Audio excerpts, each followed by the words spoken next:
আজকে আমি আপনাদের সঙ্গে শেয়ার করব খুব সহজ একটা রেসিপি। প্রায় সব বাঙালিরাই বাড়িতে বানিয়ে থাকেন, কিন্তু এক একজন এক এক রকম ভাবে বানান। আর আমি আজকে কোনো রকম কোনো বাটাবাটির মশলা বা কোনো রকম গুঁড়ো মশলা ছাড়া শুধু 5 ফোড়ন কাঁচা লঙ্কা দিয়ে মাছের মাথা দিয়ে কিভাবে মিক্স ভেজটা তৈরি করা যায়।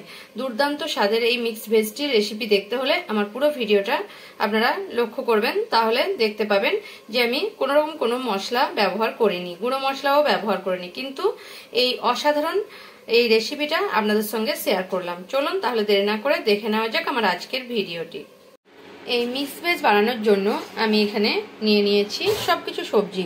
কুমড়ো নিয়েছি, বরবটি, কুঁদরি, ডাঁটা, আলু, পেঁপে, লাউ, এমনকি আপনার বেগুন, সবকিছুই নিয়ে নিয়েছি। আর এখানে লাউ নিয়েছি, সবকিছু মিক্স আছে। ঝিঙেও নিয়েছি, আর শুধুমাত্র নিইনি ভেন্ডিটা। এই সবকিছু আমি টুকরো টুকরো করে কেটে নিয়েছি। এখানে একটা কড়া বসিয়ে দিয়েছি, 2 চামচ সাদা তেল দিয়ে দিয়েছি। আর তেলের মধ্যে আমি এখানে 5 ফোড়ন দিয়ে দিচ্ছি, আর একটা কাঁচা লঙ্কা, আর দিয়ে দিচ্ছি 1/2 চামচ লবণ। এবারে এই যে সবজি, এই সবজিটা আমি এর মধ্যে দিয়ে দিচ্ছি, আর দিয়ে দিচ্ছি খুব সামান্য পরিমাণে এখানে হলুদের গুঁড়ো। এবারে মিডিয়াম ফ্লেমে রেখে, মিডিয়াম টু হাই ফ্লেমে রেখে 2 মিনিট আমি এইভাবে এটাকে ভাজতে দেবো। 2-3 মিনিট পরে আমি দেখাচ্ছি, দেখুন কতটা জল বেরিয়েছে সবকিছু সবজি থেকে। এই যে জলটা যদি আমি হাই ফ্লেমে মিক্স ভেজটা তৈরি করব, তাহলে কিন্তু এই মিক্স ভেজটা অতটা সুন্দর খেতে লাগবে না। এটাকে আমি এখন কি করব, একদম কোনো রকম কিন্তু আমি জল ব্যবহার করিনি এখনো অবধি। এবার লো ফ্লেমে দিয়ে আমি এটাকে ঢাকা দিয়ে হতে দেব 15 থেকে 20 মিনিট, আর মাঝে মাঝে নাড়তে থাকবো। তারপর আপনাদের দেখাবো কি করছি। 10 মিনিট পরে আমি একবার খুলে দেখাচ্ছি আপনাদের। দেখুন সবজিটা দেখে মনে হচ্ছে না অনেকটাই সেদ্ধ হয়ে গেছে, কিন্তু তবুও জল শুকায়নি। আর ধীরে ধীরে এইভাবে করতে থাকবো আমি। আর এই যে তেলের জল, মানে সবজির যে জল তেলে জলে মিশে এটা ধীরে ধীরে সেদ্ধ হবে। এটা যদি আমি হাই ফ্লেমে সেদ্ধ করি তাহলে কিন্তু সবজিটা একবারেই রান্নাটা ভালো হবে না। তাই আমি যতক্ষণ না জলটা শুকাই ততক্ষণ এইভাবে ঢাকা দিয়ে দিয়ে হতে দেবো। আর দেখবেন ধীরে ধীরে সবজি সেদ্ধও হয়ে যাবে, জলটাও শুকে আসবে।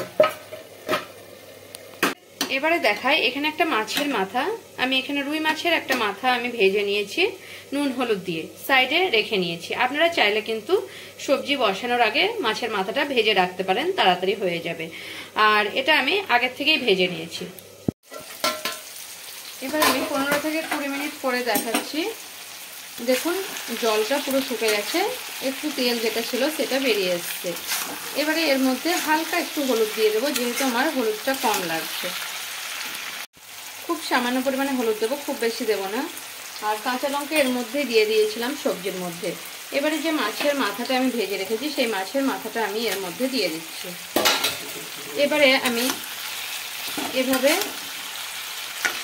একটু নেড়ে চেড়ে নেব, আবারও লো ফ্লেমে এটাকে একটুখানি 10 মিনিট হতে দেব। আর মাছের মাথাটা একটু পরে আমি দেখাচ্ছি কি করব। 5 মিনিট পরে খুলে দেখাচ্ছি। এবারে মাছের মাথাটাকে আমি টুকরো টুকরো করে দেবো, এভাবে এভাবে ভেঙে দেবো খুন্তির সাহায্যে। এখানে অল্প সামান্য একটু চিনি দিয়ে দিলাম, চিনি না দিলে কিন্তু মিক্স ভেজটা একদমই ভালো লাগে না। আরেকটা জিনিস দেবো যার জন্য মিক্স ভেজটা খুব সুন্দর লাগবে, এখানে হালকা একটু গরম মশলা আমি দিয়ে দিচ্ছি। এভাবে এবারে নাড়তে থাকবো আরও 5 মিনিট। একটু ধৈর্য সহকারে রান্নাটা করতে হবে, তাহলে কিন্তু রান্নাটা খুব সুন্দর হবে। যদি তাড়াতাড়ি করা হয় তাহলে কিন্তু রান্নাটা একদমই ভালো হবে না। তাই একদম লো ফ্লেমে রেখে ধীরে ধীরে এটাকে করতে হবে। আরও 5 মিনিট আমি এটাকে হতে দেবো এভাবে। দেখুন আরও 5-7 মিনিট পরে দেখাচ্ছি, তেলটা বেরিয়ে এসেছে, কিন্তু এর মধ্যে কোনো রকম কোনো জল আমি ব্যবহার করিনি। যদি জল দিতাম তাহলে কিন্তু রান্নাটা একদমই ভালো হতো না। এবার আমার রান্নাটা প্রায় হয়ে গেছে।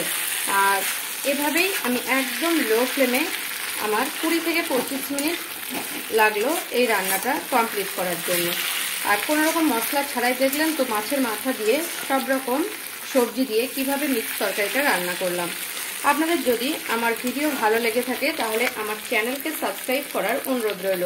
আর কমেন্ট করে জানাবেন রেসিপিটি আপনাদের কেমন লাগলো। যদি ভালো লেগে থাকে তাহলে একটা লাইক করতে ভুলবেন না, আর প্রচুর প্রচুর শেয়ার করবেন। এবারে আমি গ্যাসের ফ্লেমটা বন্ধ করে দিচ্ছি, আর তরকারিটাকে আমি একটা প্লেটের মধ্যে নামিয়ে নেব। এবারে আমি গ্যাসের ফ্লেম বন্ধ করে তরকারিটা একটা প্লেটের মধ্যে নামিয়ে নিচ্ছি। দেখুন দেখতে কতটা সুন্দর হয়েছে, খেতেও কিন্তু অসাধারণ হবে আপনারা যদি এইভাবে বানান।